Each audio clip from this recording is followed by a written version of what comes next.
there was a situation that happened in Mississippi with regard to a drive-in church service. Now, I must tell you, I've been going to a drive-in church service every Sunday now, except for Sunday my wife was sick. And we've been going there, and we have the windows down just a little bit so we can hear the PA system. And we had 54 different people there yesterday at this church service in a parking lot.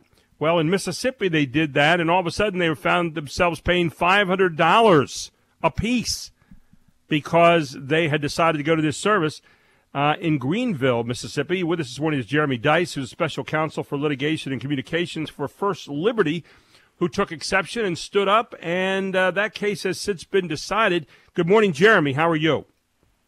I'm well. Good morning. Thanks for having me. Well, it's great to have you in this morning. I've been going to those kind of services here in Pennsylvania, in our area here. And so I was very interested in this when I saw what happened in Mississippi, but I guess it was the Temple Baptist Church that was involved here. Tell us about what happened in this situation, Jeremy. Well, Mayor Eric Simmons down in Greenville, Mississippi, put together an order that said that churches could not host drive-in church services at all. And the situation was, as he described it there at Temple Baptist Church, but over at King James Bible Baptist Church, Pastor Charles Hamilton attempted to have services on a Thursday evening. And when he got there, the police were there. In fact, not just a police car or a police officer, but the entire shift of all police officers who were on duty that day, or that shift, were at his church, surrounding the church, and basically cutting off people from being able to even enter onto the property. I think there are more cruisers there than there were actual parishioners there for the drive-in service itself. And one of the officers even told Pastor Hamilton before the service that he had an order from the governor, and that said that his rights were suspended. Now, just think about that for a moment, that a police officer in these United States in 2020 would tell an American citizen that his First Amendment inalienable rights were suspended. I don't know what country that is, but it's not the right country that our founding fathers envisioned. You know, what was interesting about this, and again, this goes to the heart of one of the problems that we're having with these kind of rules around the country at the moment. The city of Greenville decided to fine the congregants $500 per person for attending these parking lot services while permitting citizens to attend nearby drive-in restaurants, even with their windows open. And so you had Attorney General Barr that kind of got into this on Tuesday, and he echoed that kind of sentiment that night. And then where do we go from here? What was the next step then, Jeremy? Well, we had to file a lawsuit last week, and on Wednesday morning we filed the lawsuit. Wednesday afternoon, the city of Greenville backed down, and they allowed those services to continue as they should. At the same time, we were fighting the same issue in Louisville, Kentucky, and right before Easter, we received a temporary restraining order preventing the city of Louisville from stopping churches from having drive-in church services, where they are actually also threatening to write down the license plate number of the people who were there in the parking lot and then force them into a 14-day quarantine period. Look, as Attorney General Barr explained, there's no exception to the First Amendment for a pandemic. It's still in effect. It's not like the First Amendment has sent in a doctor's note saying he's taking a week off during this pandemic. It still is in effect, and it still is applicable.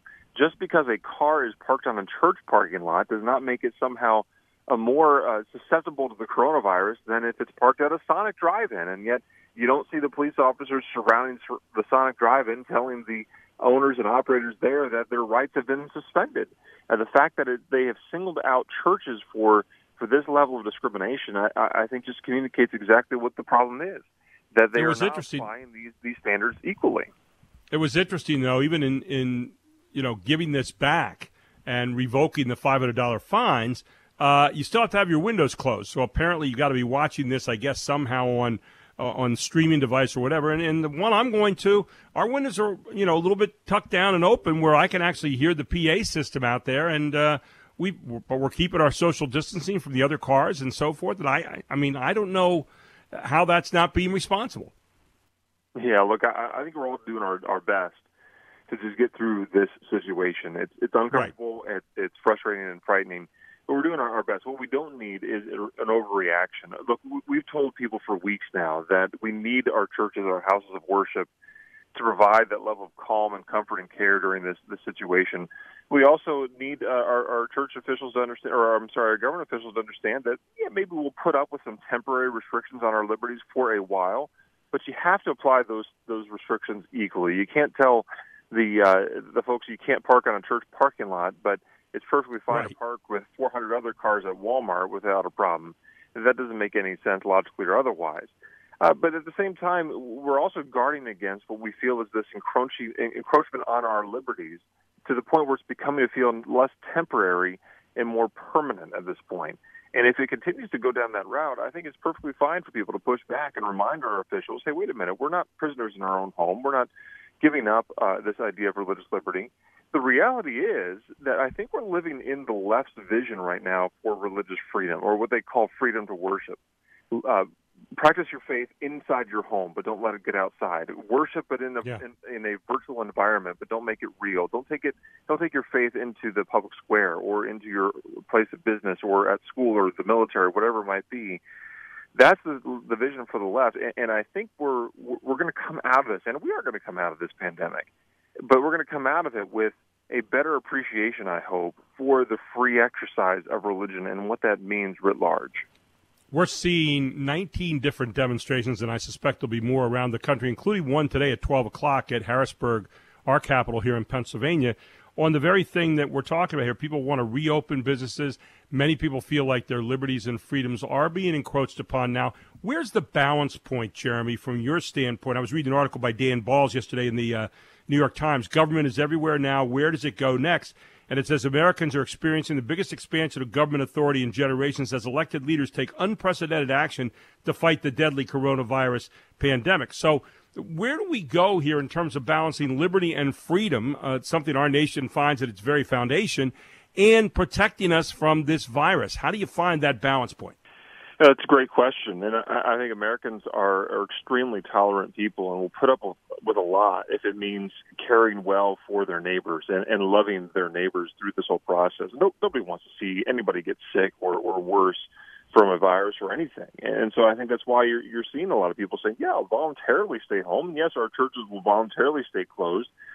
But maybe what this virus has done more than anything has been to inject a bit of truth serum in our country and reveal those who have this bent for power as having that lust for power. If you give them an inch of authority, they'll take a mile of power right now. And I think that's been probably a helpful thing for us to realize, that those individuals are in office right now, or maybe they're scattered around the country, but let's maybe keep them where they're at and not let them advance through the ranks right now.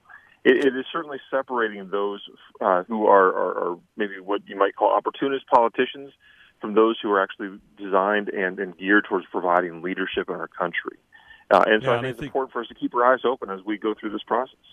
Great point. And what is temporary inconvenience ought not be permanent additions to that kind of thinking. Hey, Jeremy, thank you so much for the fight on this, and thank you so much for joining us this morning here on WSBA. We appreciate it. My pleasure. Thank you. Have a great day. Jeremy Dice with us.